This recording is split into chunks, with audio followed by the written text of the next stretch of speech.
दाऊद राजा बोलते हैं कि प्रधानों पर, राजाओं के ऊपर, मंत्रियों के ऊपर, संतरियों के ऊपर, क्योंकि उनमें तुम्हारा उद्धार की शक्ति नहीं है। आमीन। आज संसार में देखो, लोग बाबा बुआ इधर उधर घूमते, सोचते कि यहाँ उद्धार मिल जाएगा, यहाँ उद्धार मिल जाएगा, यहाँ। वो इंसान है, उद्धार किसी इंसान के बस की बात ही नहीं है। Praise the Lord. एक दिन मौत उसके सामने आएगी, वो भी चला जाएगा। हालेलुया। पुणे में रजनीश भगवान था, पूरे फॉरेनर लोग को उसने पागल बनाया। आज भी जाओ रजनी, उधर आश्रम में ओशो, पूरे फॉरेनर लोग, गोरे लोग उधर पड़े हुए, इंडियन लोग कोई नहीं जाते, सब गोरे लोग उधर पड़े हुए, पागल बनाया, मर गया हो। क्या हुआ? उसकी समाधि है, उद्धार की शक्ति नहीं है। कितने महात्मा लोग कब्र में सोए हुए, मोहम्मद पैगंबर में भी उद्धार की शक्ति नहीं है, वो भी कब्र में सोया हुआ है। उद्धार की शक्ति कोई नहीं दे सकता। फिर उद्धार तो है ही है ना कोई तो उद्धार देना ही है। बाइबल बोलते हैं, प्रेरितों के काम 2 अध्याय उसका 12 वचन में लिखा है, प्रेरितों के काम 2:12,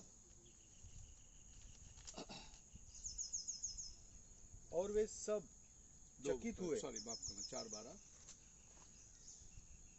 किसी दूसरे के द्वारा उद्धार नहीं, किसी दूसरे के द्वारा उद्धार नहीं। बाइबल साफ कहता है, आसमान और जमीन में कोई नाम नहीं दिया गया जिसके द्वारा हमें उद्धार मिले। एक ही नाम आसमान से जमीन पर उतरा, वो यीशु नाम है, आमीन, जिसमें उद्धार है। बाइबल कहती है किसी में उद्धार की शक्ति नहीं, ना आसमान और जमीन के अंदर। लोग बाइबल में पूछते थे, उद्धार पाने के लिए मैं क्या करूं? आप जानते हैं कि कॉर्नेलियस के घर में पतरस गया और उनको संदेश दे रहा था, तो सवाल क्या उठाया? उद्धार पाने के लिए मैं क्या करूं? वो जेलर, जहां पौल और सिलास जेल में बंद थे, 8 अध्याय के अंदर, जब जेल हल गई, सिलास और पौलुस बाहर निकले, तो जेलर ने क्या बोला? उद्धार पाने के लिए मैं क्या करूं? मेरे पास अधिकार है, मेरे पास नौकरी है, मेरे पास साम्राज्य है, मेरे पास नौकर चाकर है, लेकिन उद्धार मेरे पास नहीं है। उद्धार मिलता कहाँ? उद्धार ऐसी कोई चीज नहीं है कि भाई दुकान में जाओ, मॉल में जाओ, 100 रुपए दो, उद्धार खरीद लो। नहीं, उद्धार क्या चीज है? उद्धार, मैं गुनहगार हूं, मेरा जन्म पाप में हुआ है, मुझे अगर पवित्र बनना है तो कोई मेरे लिए बलिदान होना पड़ेगा। ऐसा में इसीलिए मुसलमान लोग बकरी ईद करते। क्यों बलिदान करते? क्योंकि वो सोचते कि हमारे बदले में ये जानवर मरेगा, हमारी मुक्ति मिलेगी। हिंदू लोग भी बलिदान करते। क्यों बलिदान? बलिदान क्या चीज है? वो मरेगा तो मैं बचेगा, यही बलिदान है। ये शरीर जो है हमारा, मरी हुई चीज के ऊपर जीता है। कोई मरता है तभी ये जीता है। कल रात हम सब चिकन बिरयानी खाए, मुर्गी को मरना पड़ा, किसके लिए? मुझे जीने के लिए। लोग मछली खाते हैं, मछली को मरना पड़ा, किस लिए? मेरे को जीने के लिए। हम गेहूं, अनाज का कोई भी दाना लो, उसको पीसते हैं, आटा बनाते हैं, चपाती बना के खाते हैं, गेहूं को मरना पड़ा मुझे जीने के लिए। हम मरी हुई चीजों के ऊपर जीते हैं, ये शरीर। उसी तरीके से हमारे अंदर एक आत्मा है, उसके लिए भी कोई आत्मिक व्यक्ति मरना है, आत्मिक, शारीरिक नहीं। जो पाप में पैदा हुआ, हमारी तरह झूठ बोलकर बड़ा हुआ, व्यभिचार के अंदर बड़ा हुआ, वो आदमी हमारा उद्धार नहीं करा सकता। हमारा उद्धार कराने के लिए एक पवित्र जन की जरूरत थी। और बाइबल कहती है केवल प्रभु यीशु मसीह जो कुंवारी के पेट से पैदा हुआ वही पवित्र था। वो किसी बाप के रिश्ते में पैदा नहीं हुआ, शादी के संबंध में पैदा नहीं हुआ, वो कुंवारी के पेट में आया। वही एक व्यक्ति है जो आपको और हमको छुटकारा दे सकता है। वो इंसान बनकर आया, अपने आप को उसने क्रूस पर ले जाके मार दिया और मुर्दों में से तीसरा दिन वो जिंदा हुआ। आज पूरी दुनिया में सब कब्र बंद है, एक ही कब्र खाली है, यीशु मसीह का कब्र खाली है। बाकी कितने महात्मा लोग, रसूल लोग ये दुनिया में आके गए, मुनि, पैगंबर, सबके कब्र बंद है। 2000 साल में कोई भी ऐसा खाली कब्र नहीं, एक ही कब्र खाली है, यीशु मसीह का कब्र खाली है, क्योंकि तीसरे दिन वो मुर्दों में से जी उठा। अब जो कब्र के अंदर है वो मुझे कैसे बचा सकते? वो खुद ही मर गए। और अभी जो लोग दावा करते हैं वो भी तो मरने वाले हैं कल। तो मेरी उम्मीद किसके ऊपर होना है? जिसने मौत के ऊपर जय पाया, आमीन, वही मुझे बचा सकता है। अगर समझो पुलिस ने इसको पकड़ के लेके गया, इसने चोरी किया, अब इसको जामीन के लिए अगर हम में से कोई आदमी जाएगा जिसके नाम पे मर्डर केस हो, तो पुलिस उसकी जामीन बाद में करेगी, पहले उसको उठा के अंदर डालेगी। बोले तेरा पाप का पहला कर्जा चुका। तो हम एक में को मदद नहीं कर सकते। मैं भी पाप में जन्म लिया, मैं भी झूठ बोलकर बड़ा हुआ, मैं भी व्यभिचार के अंदर था, आप भी पाप में, तो मैं आपके लिए नहीं मर सकता, आप मेरे लिए नहीं मर सकते। दुनिया में कोई किसी के लिए बचाव का मर नहीं सकता। एक ही जो पाक कुंवारी के पेट से आया, जिसके अंदर कोई पाप नहीं था। बाइबल कहता है, पढ़िए यूहन्ना पहली अध्याय का 13 वचन। देखो परमेश्वर का मेमना जगत का पाप उठा ले जाता है। 1:13। वे न तो लहू से, यीशु ना तो लहू से, न शरीर की ना इच्छा शरीर से, की इच्छा से, न मनुष्य की इच्छा ना से, मनुष्य की इच्छा से, परंतु परमेश्वर से उत्पन्न हुए। यीशु मसीह परमेश्वर से उत्पन्न हुआ। Praise the Lord. पाप में, सेक्स में, औरत और मर्द के अंदर यीशु मसीह पैदा नहीं हुआ, वो परमेश्वर के आत्मा से गर्भवती हुई। मत्ती की किताब पहला अध्याय का आप 18 और 19 वचन पढ़ोगे तो मरियम कैसी गर्भवती हुई, बाइबल कहता है। एक यीशु मसीह का जन्म इस प्रकार से यीशु हुआ का जन्म इस प्रकार से हुआ कि जब उसकी माता मरियम की अभी मंगनी मेरा यूसुफ के जन्म साथ ले लो। हुई। मेरा जन्म इस प्रकार से हुआ कि मेरा बाप मेरे माता के साथ में सहवास किया, तब मेरा माँ गर्भवती हुई, मैं पैदा हुआ। ऐसे हम सब लोग पैदा हुए, लेकिन यीशु मसीह ऐसा नहीं पैदा हुआ। यीशु कैसा पैदा हुआ? जब उसकी माता मरियम की मंगनी यूसुफ के साथ मंगनी हो हुई गई थी, और उनके इकट्ठा होने से पहले उनका ही संबंध होने से पहले पवित्र आत्मा की ओर से गर्भवती पाई गई। आमीन। आमीन। यही हमको छुड़ा सकता है, दूसरा कोई नहीं छुड़ा सकता। क्योंकि यूसुफ और मरियम दोनों के संबंध होने से पहले पवित्र आत्मा ने मरियम को पकड़ लिया और वो गर्भवती हुई, तो उसके पेट में जो पैदा हुआ वो पवित्र था। क्योंकि वो पवित्र आत्मा से पैदा हुआ। इसीलिए यही एक व्यक्ति जो है हमें छुड़ा सकता है, यही एक है जो हमें बचा सकता है, बाकी दुनिया में कोई बचा नहीं सकता। इसीलिए बाइबल कहता है, इब्रानी 10 अध्याय उसका 4 वचन। इब्रानी 10 अध्याय 4 वचन। क्योंकि यह अनहोना है यह अनहोना है कि बैलों और बकरों का लहू पापों को दूर करे। मुश्किल है। आज ये दुनिया जो मानती है ना, बैल बकरी और बलिदान देगा तो पाप दूर होगा, बाइबल बोलता है अनहोना है कि जानवर के खून से इंसान के पाप क्षमा हो। Praise the Lord. इंसान के पाप की क्षमा के लिए इंसान का बलिदान चाहिए था, लेकिन ऐसा कोई लायक नहीं जो मेरे लिए मरे। इसीलिए वो आगे, इसीलिए इसी कारण हाँ। वह जगत में आते समय कहता है, परमेश्वर जगत में आते समय कहता है, बलिदान और भेंट तूने न चाही, हाँ। पर मेरे लिए एक देह तैयार की। होम बलियों और पाप बलियों से तू प्रसन्न नहीं हुआ। नहीं होता। बेहोम बलि, बकरी, ये बलि, इससे परमेश्वर प्रसन्न नहीं होता। इसीलिए खुदावन धरती में आने के टाइम एक देह को तैयार किया और वो देह को ले जाकर क्रूस पे मारा। यीशु मसीह के हाथ में खीले क्यों लगे? उसने क्या पाप किया? उसने तो जिसको भी छुआ वो अंधे देखने लगे, उसने जिसको छुआ कोढ़ी शुद्ध हो गया, उसने मुर्दे को छुआ मुर्दा जिंदा हो गया। उसने क्या पाप किया? उसके हाथ में खीले लगे। पाप तो आपने और हमने किया।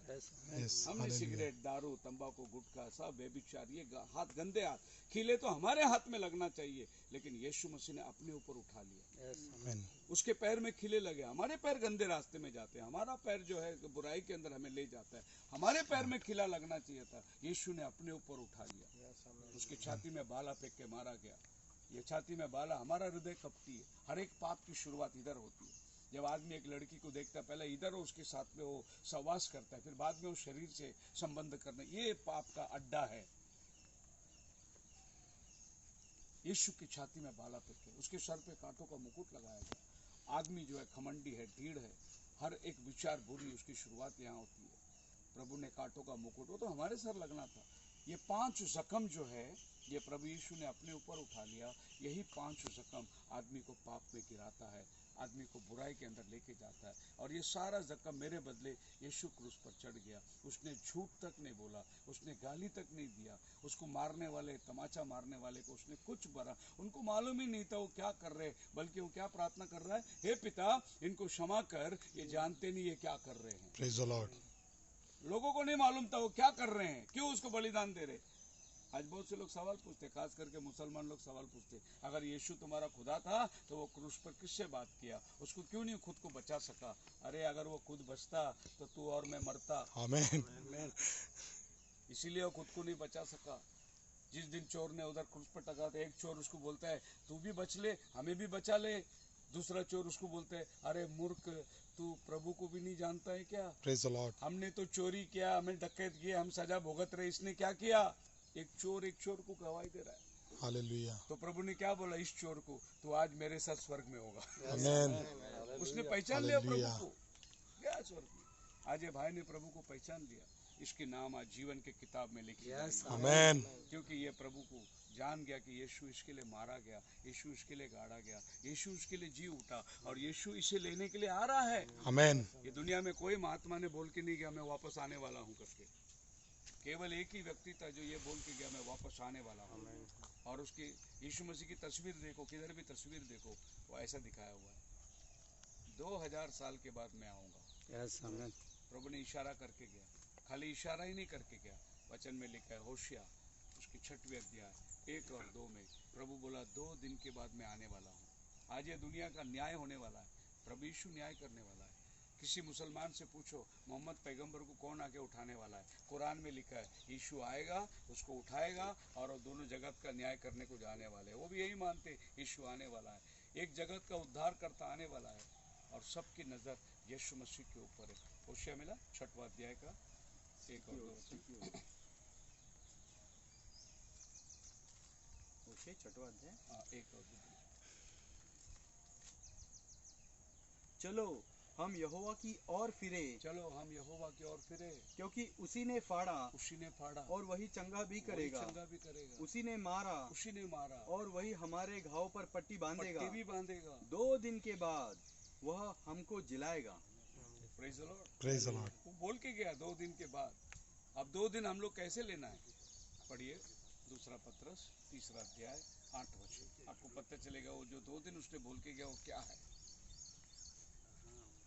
परमेश्वर 2 पत्रस 3 अध्याय 8 वचन।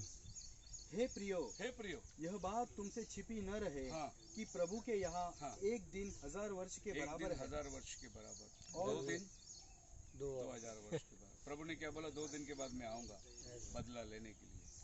2 दिन कितना मतलब 2000 साल। आज हम लोग 2023 लिखते हैं, चेक में लिखते हैं, कोर्ट में लिखते हैं, राशन के दुकान में लिखते हैं, हर जगह चेक में 2023। क्या है 2023? किसको भी पूछो 2023 क्यों लिखते हैं? 2025 लिखना, 2030 लिख। अमेरिका को बोलो कि तू काय को 2023, पूरा दुनिया 2023 लिख रहा है। यीशु मसीह के जन्म से ये तारीख चालू होता है। Praise the Lord. चाहे वो हिंदू हो, मुसलमान हो, कोई भी हो, वो जब तारीख लिखता है ना, इस बात को सबूत देता है कि ये यीशु का जन्म आज से 2023 साल पहले ये धरती में हुआ था। इसको बोलते हैं यीशु विशन। वो वकील हो, जज हो, कोर्ट हो, कचहरी हो, प्रेसिडेंट हो, प्राइम मिनिस्टर हो, ये तारीख जब लिखता है ना वो साइन करने के लिए, ये तारीख लिखने का अर्थ ही है कि आज से 2023 साल पहले यीशु मसीह का जन्म हुआ था। सबका जन्म तारीख है।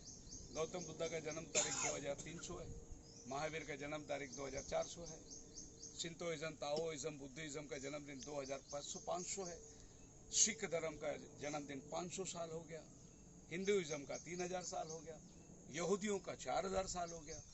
ये 2000 लिखने का वजह क्या है? यीशु के जन्म से ये तारीख चालू होता है और यीशु ने बोला 2 दिन में मैं फिर से आने वाला हूँ। और प्रभु यीशु मसीह आने के पहले जो जो उसने चिन्ह दिया था वो सब हो रहा है। ये जो कोरोना होके गया ये बाइबल में लिखा है, प्रभु के आने के पहले ये होने वाला है। आज एक सिस्टर मेरे को सवेरे फ़ोन किया बॉम्बे से, बोले ये लेस्बियन होमोसेक्स वाले लोग हैं, उनके लिए प्रार्थना करना है कि हमारे पास्टर साहब ने बोला। मैं बोला बाइबल में सदोम और गोमोरा को अग्नि से नाश करने के पहले वहाँ का पाप होमोसेक्स हो गया था और प्रभु उतर कर आया था, अग्नि बरसा कर सदोम को जला दिया। और ये दुनिया का मिटने का आखिरी पाप जो है वो होमोसेक्स है। और ये होमोसेक्स तो दुनिया में चलते चलते आज ये होमोसेक्स इंडिया के अंदर भी गवर्नमेंट ने परमिशन दे दिया, अब ये आदमी आदमी के साथ शादी कर सकता है, औरत औरत के साथ शादी कर सकता है। ये पाप जो एक ज़माने में छुपी हुई थी, आज खुलेआम रोड में मोर्चा लेके आ रहा है, और इसमें सबसे ज़्यादा ये पाप इजराइल में हो रहा है। और बाइबल क्या कहती है इजराइल में? प्रगटीकरण का किताब 11 अध्याय में वो दोनों दूतों को मारा, वो शहर का नाम क्या है? बाइबल क्या बोलती है?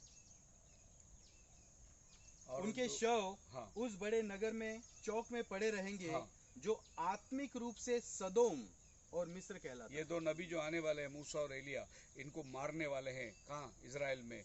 इजराइल को बाइबल क्या बोलती है? सदोम, आत्मिक सदोम। आत्मिक सदोम। आज हिस्ट्री में गूगल में डाल के देखो, सबसे ज्यादा लेस्बियन पाप किधर है? इजराइल। 47% होमोसेक्स इजराइल में जी रहे हैं। और बाइबल क्या बोलता है? जब इजराइल सदोम बनेगा, उस टाइम पे कयामत आने वाला। Praise the Lord. सब कुछ बाइबल की सारी प्रोफेसी खुल गई है, बस प्रभु का आने का देरी है। उस सिस्टर को मैं बोला, उनके लिए प्रार्थना मत करो, अपने खुद के लिए प्रार्थना करो। Hallelujah. जाओ, एक आफत संसार पे आने वाली। हो सकता है ये आखिरी आदमी हो जो आज बपतिस्मा ले रहा है, Praise the Lord. क्योंकि प्रभु इंतजार कर रहा है। नोहा बोर्ड बना के इंतजार कर रहा था, वहां से जानवर आए, हाथी आए, शेर आए। जिस दिन आखिरी जानवर अंदर आया, दरवाजा बंद, बारिश बरसी, दुनिया नाश हुआ। ऐसा हो सकता है कि आज वो दरवाजा खुला है, भाई आए और भाई अंदर आए, दरवाजा बंद हो गया, कल तीसरे आदमी को बचने का उम्मीद नहीं रहेगा। ये आखिरी समय में हम लोग जा, इसीलिए हम सबको पाप की क्षमा की जरूरत है। बाइबल कहती है, पढ़िए प्रेरितों के काम 2 अध्याय उसका 38 वचन। पतरस ने उनसे कहा, हाँ। मन फिराओ, मन फिराओ, और तुम में से हर एक अपने अपने पापों के क्षमा के लिए। मन फिराओ। मन फिराने का मतलब, अगर मैं इस रास्ते से जा रहा हूँ और मैं मन फिराया तो मैं ऐसे चलूंगा, इसको बोलते हैं मन फिराओ। एक समय में हम दुनिया के साथ चल रहे थे, दुनिया के व्यसन, शराब, दुनिया के सब कुछ। मैं उल्लासनगर के अंदर होटल में काम करता था, बार में, डरबी होटल में शराब पिलाता था मैं लोगों को। मेरी जिंदगी उस गंदगी के अंदर थी। उल्लासनगर में मधुबन होटल का तदानी सेठ के पास हमने बारमैन के काम किए। दुरू होटल में मैंने बारमैन का काम किया, डरबी होटल में बारमैन का काम किया, रीजन प्लाजा होटल में बारमैन का काम किया, वालब्रो होटल तो मैं खुद बार चलाने को लिया था। ऐसे पाप की जिंदगी में हम चल रहे थे, लेकिन जब बाइबल आया हम सब छोड़ दिए। अभी हम लोग जो पी रहे हैं उनको छुड़ा रहे हैं। Amen. जो गलत Hallelujah. रास्ते पे उनको छुड़ा रहे, बोले इसमें मौत है। ये प्रभु का चमत्कार है जो हमारे जीवन में होता है, जो चमत्कार हमने अनुभव किया, हम दूसरे के साथ बांटते। आज हजारों लोगों को हम प्रभु के मार्ग में लेके आ रहे, क्योंकि इस मंदिर को बाइबल बोलता है तो नाश करेगा, परमेश्वर तुझे नाश करेगा। Praise the Lord. पहला कोरिन्थियों की किताब 3 अध्याय का 16 वचन को। आज लोग सोचते हैं भगवान उधर बैठा है, ईश्वर उधर बैठा है, वो मंदिर में, ये मंदिर में, वो मंदिर में। बाइबल क्या कहती है? 3:16। क्या तुम नहीं क्या जानते तुम नहीं जानते कि तुम परमेश्वर का मंदिर हो? भाई, ये मंदिर है परमेश्वर का। Hallelujah. वो पत्थर का मंदिर है, और परमेश्वर का आत्मा पत्थर में नहीं वास करता। Amen. परमेश्वर का आत्मा जीवित मनुष्य के अंदर वास करता है। ये मंदिर है। इसके लिए मेरा पैर लग गया तो हम सॉरी बोलते। क्यों सॉरी बोलते? हमारे अंदर एक भावना है कि हाँ, ये परमेश्वर का देह है, इसमें परमेश्वर वास करता है, परमेश्वर की आत्मा तुम में रहती है। हम इसको नाश करेंगे, क्या गलत है बाइबल? अगर तू परमेश्वर के शरीर, यदि कोई परमेश्वर के मंदिर को नष्ट करेगा तो परमेश्वर उसे नष्ट करेगा। सीधे हिसाब किताब। हम दारू पियो पियो, लिवर खराब हो, जल्दी ये शरीर मरने के अंदर जाएगा। तू अगर इसको नाश करेगा, प्रभु तेरे आत्मा को नाश करेगा। इसके लिए अपने आप को भावता हुआ बलिदान करके प्रभु को अर्पण करो, अपने आप को पाक रखो, अपने आप को शुद्ध रखो। इसमें कोई अशुद्ध व्यसन नहीं। एक बार हम ट्रेन में सफ़र कर रहे थे तो ऐसी बातचीत हो रही थी, वो गुटखा मुंह में भर के रखा था, बाव बाव बाव कर रहा था। तो हम लोग ऐसी बातें करते बोले, अरे ये तंबाकू सब भला है, सब शैतान का काम है, नशेड़ी है था। वो आदमी जो बोला, फिर भगवान ने भी तो तंबाकू को बनाया ना, ऐसा बोला उसने। मैं बोला अच्छा, तो फिर जाओ मट्टी खाओ, पत्थर खाओ, वो भी तो भगवान ने बनाया। बोला क्या अक्कल नहीं क्या? यही तो हम बोल रहे आपको। मैं बोला आप जाओ घर पे, आपके आसपास में कुत्ता लोग रहेंगे, उनको बुलाओ, चू चू चू करके एक पेपर खोलो, सिगरेट तंबाकू खोल के डालो और कुत्ता को बोलो खाने के लिए, देखो खाते क्यों। वो कैसा खाएगा? उससे भी तू गया गुजरा है। Praise the Lord. वो जानवर को मालूम है नहीं खाने का कहानी, वही कुत्ते को रोटी रखो खाएगा। है? दारू पिलाओ, नहीं पीके जानवर, उनको मालूम है नाशक है। इंसान को क्या हो गया? इंसान जानवर से भी बदतर हो गया। Praise the Lord. इंसान को मालूम नहीं शरीर में क्या डालना है, क्या रखना है। ये सब चीज जो है बुराई की व्यसन, इंसान ने इसको अपने मजा के लिए ढूंढ के ले लिया।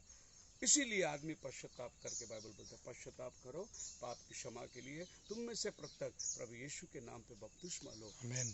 Praise the Lord. तो परमेश्वर का दान तुम पाओगे। और आज भाई बपतिस्मा के लिए जा रहे हैं, यही उनके साथ हो रहा है। अगर प्रभु उनके वचन के अनुसार हो तो परमेश्वर का आत्मा इनमें आके वास करेगा और हम परमेश्वर के मंदिर बन जाएंगे। फिर हमारा बोलना चालना स्वभाव सब बदल जाएगा, आमीन। हमारा जीवन बदल जाएगा। आमीन। हम वो नहीं रहेंगे जो थे, पर हम वो बन जाएंगे जो खुदा ने हमें बनना था। आमीन। क्योंकि परमेश्वर ने मनुष्य को अपने स्वरूप में बनाया, आमीन। अपना रूप हमको दिया है। आमीन। और ये रूप परमेश्वर ने इसलिए दिया है कि वो तुम में आकर वस्ती करे, तुम में आकर रहे। प्रभु का समय बहुत निकट है। खुदावन भाई को आशीष दे। डॉक्टर के बारे में तो आपको जानने की जरूरत नहीं, अपने जान के यीशु के नाम का बपतिस्मा ही बाइबल में लिखा हुआ है। दूसरा कोई बपतिस्मा बाइबल में है नहीं, जैसे डिनोमिनेशन वाले बोलते हैं। पर बाइबल कहता है, उठ पढ़िए प्रेरितों की किताब 22वां अध्याय और 16 वचन पढ़िए।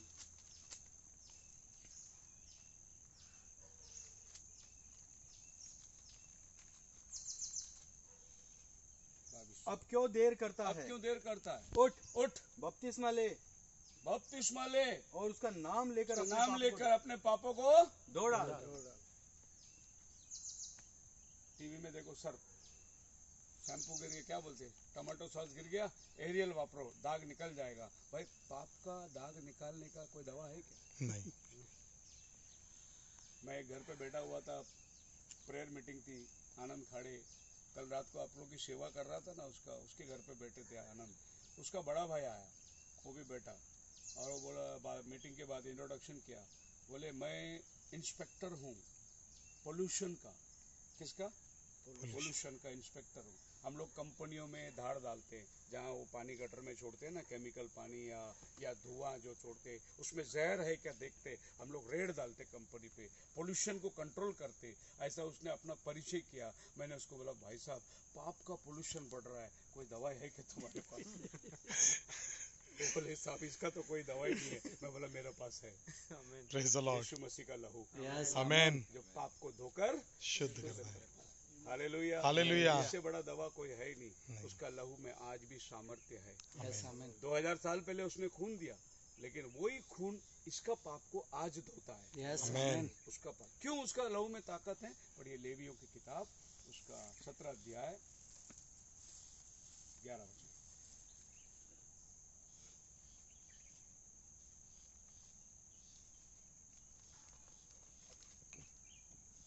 क्योंकि शरीर का प्राण लहू में रहता है, और उसको मैंने तुमको लोगों को वेदी पर चढ़ाने के लिए दिया है। शरीर का प्राण लहू में रहता है। एक आदमी का एक्सीडेंट हो गया, खून बह गया, हॉस्पिटल लेके जाओ, डॉक्टर बोलेगा खून चढ़ाओ पहला। अगर खून नहीं चढ़ाओगे तो आदमी मर जाए, क्योंकि खून में जीवन होता है। Praise the Lord. इसलिए बाइबल में खून खाना मना किया प्रभु ने।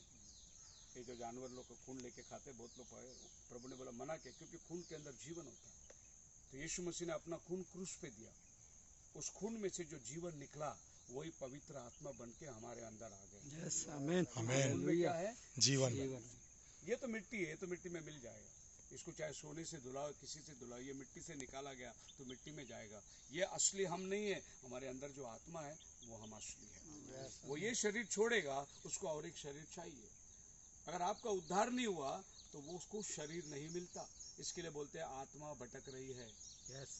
Praise the Lord. बोलते हैं ना, वो फांसी लेके मर गया, उसकी आत्मा भटक रही है उधर। क्यों भटक रही है? क्योंकि वो पाप में मरा, उसको दूसरा एक शरीर नहीं मिलता है। लेकिन यीशु ने क्या बोल के गया? पढ़िए यूहन्ना 14 अध्याय 1, 2, 3 वचन।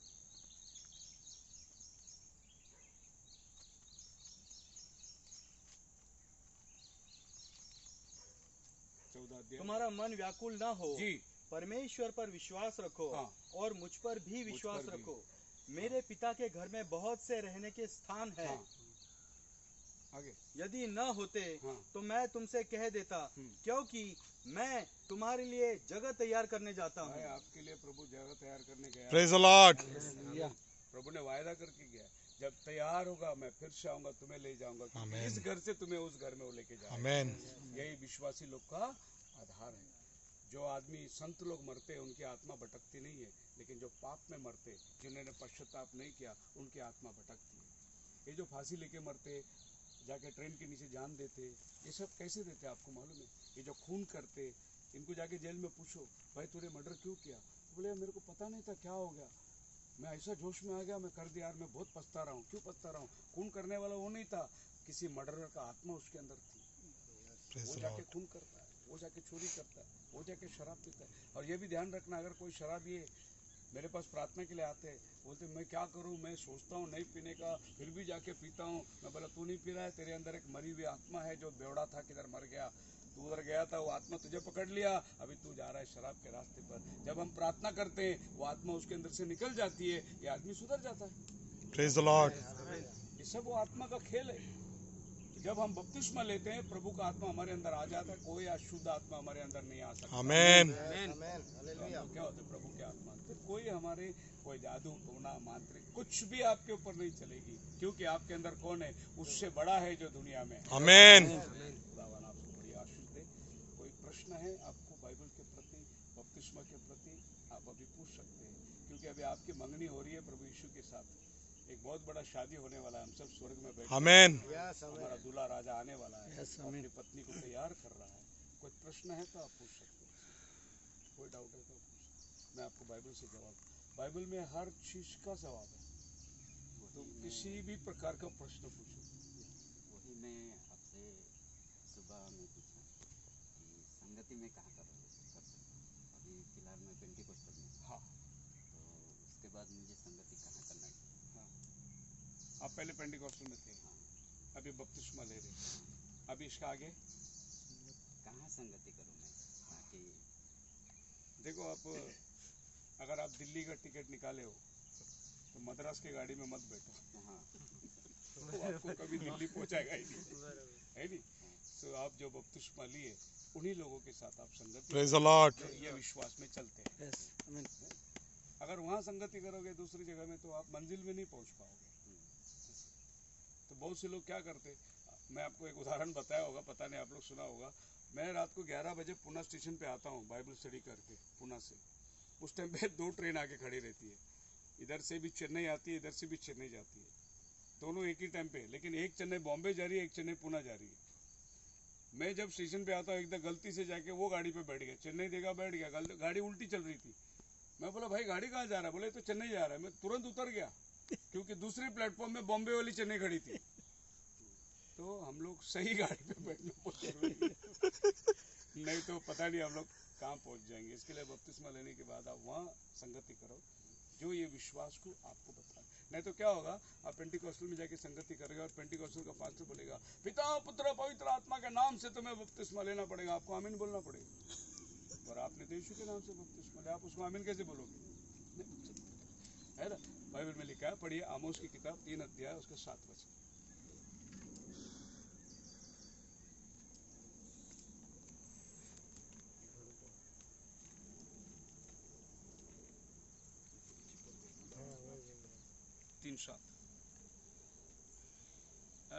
तीन। यदि 2 मनुष्य परस्पर सहमत न यदि हो, 2 मनुष्य परस्पर सहमत ना हो, तो क्या वे एक संग चल सकेंगे? क्या साथ में चल सकेंगे?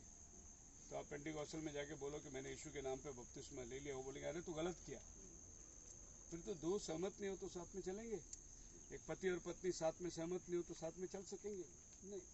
साथ में चलने के लिए सहमति की जरूरत है। Praise the Lord. इसीलिए बाइबल बोलता है दुनिया का सभी रिश्ते से ये रिश्ता बहुत अहम है। आमीन। एक शादी होती है तो पति और पत्नी 2 शरीर होकर भी बाइबल उसको एक शरीर बोलता है नहीं? ऐसा ही आप और प्रभु अभी एक शरीर हो जाए, तो आपकी सहमति होना बहुत जरूरी है। अभी एक घर के अंदर औरत भी राज्य करेगी और पति भी राज्य करेगा, वो घर टूट जाएगा। इसीलिए प्रभु ने औरत को बोला तो पति के अधीनता में रहे। प्रभु ने पति को सर बनाया, औरत को शरीर बनाया। शरीर को अपने आप में अधिकार नहीं है, सर को अधिकार है। अगर सर ने सोचा कि आज इसको खाना खिलाऊंगा तो ये खाएगी, अगर सर ने सोचा मैं इसको आज उपवास रखूंगा तो ये शरीर भूखा रहेगी। ऐसे ही घर में पति जो होता है वो सर होता है। प्रभु ने पति को सर का स्थान दिया, और जिस घर के अंदर औरत राज्य करने लगेगी वो घर टूट जाएगा, वो घर बना नहीं रहेगा। इसके लिए प्रभु ने बोला एक ही राजा होना चाहिए, है ना? तो एक ही राजा होगा तो घर ठीक ठीक चलेगा। आज बहुत से लोग पति पत्नी को अधिकार देते हैं ऊपर। आज बहुत से पास्टर लोग औरत को पुलपिट में खड़ा करते, औरत को आगे खड़ा करते। बाइबल मना करता है, बाइबल बोलता है औरत को आगे खड़ा नहीं करने का। Praise the Lord. क्योंकि पहला हमको पाप में गिराने वाली कौन थी? औरत थी। हवा। औरत को शैतान ने भरमाया, औरत ने आदम को खिलाया। देखो जिस दिन तक आदम औरत को खिलाया सब कुछ ठीक था। जिस दिन औरत ने आदम को खिलाया दोनों को बगीचे छोड़ने पड़े। तो आज भी जहाँ औरत आदमी को खिलाएगी वो घर साथ में। प्रभु ने खिलाने का अधिकार आदमी को दिया है। कमाओ, अपने औरत को खिलाओ, है ना? मेरी औरत भी 12वीं पढ़ी थी, मशीन चलाने जानती थी, टेलरिंग काम जानती थी, और बहुत सारा। मेरे को बोला जब हम शुरू में 30 साल पहले जब मैं शादी करके आया था नया, तो मैं भी थोड़ा काम करती हूँ, उल्लासनगर से कपड़े लाके दो, मैं सिलाती हूँ, तुमको मदद होगा। वो टाइम तो ऐसा नहीं थी। मैं बोला मैं चटनी रोटी खिलाऊंगा, तेरा कमाई मैं नहीं खाऊंगा, प्रेज द लॉर्ड। मैं जो लाएगा वही तुझे खाना है। तो आज 30 साल हो गए, हम लोग का संबंध चल रहा है। अगर मैं उसको खिलाने बोलेंगे वो बोलेंगे चुप, मैं कमाती हूँ, तो बात नहीं करने का, है ना? तो प्रभु ने 2 राजा को घर में नहीं रखा है, एक को सर बनाया है, शरीर बनाया है। अभी मेरा शरीर में किसी का अधिकार नहीं, मेरा औरत का अधिकार है, और मेरा औरत का शरीर में किसी का अधिकार नहीं, मेरा अधिकार। इसके लिए पति और पत्नी को परमेश्वर ने एक शरीर बनाया। Praise the Lord. बाइबल कहता है ये भेद की बात है, जैसा मसीह और कलीसिया के साथ रिश्ता हो।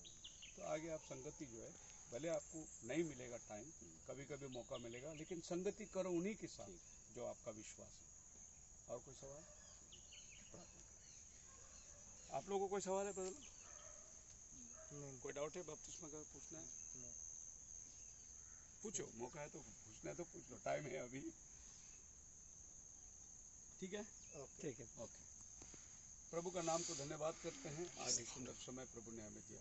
ऐ खुदा बाप आसमानी, इस खुले आसमान के तले हम लोग खड़े हुए हैं प्रभु। हमारे साथ लाखों फरिश्ते हैं खुदा, आमेन। जो हम देख नहीं सकते लेकिन वो हमारे साथ है। क्योंकि जब भी हम स्वर्ग की बातें करते हैं स्वर्ग हमारे साथ होता है। Praise the Lord. खुदावन भाई का पश्चातापी मन के लिए और गुजरात से आज यहाँ आया है बपतिस्मा के लिए, मैं प्रार्थना करता हूँ प्रभु उसकी मन की सच्चाई और खराई जो आज प्रकट किया है, ये सत्य को कबूल करने का उसने निर्णय लिया है, तो भाई का साथ दे प्रभु। जब ये बपतिस्मा लेकर यहाँ से जाए, इसका जीवन एक परिवर्तन जीवन हो जाए।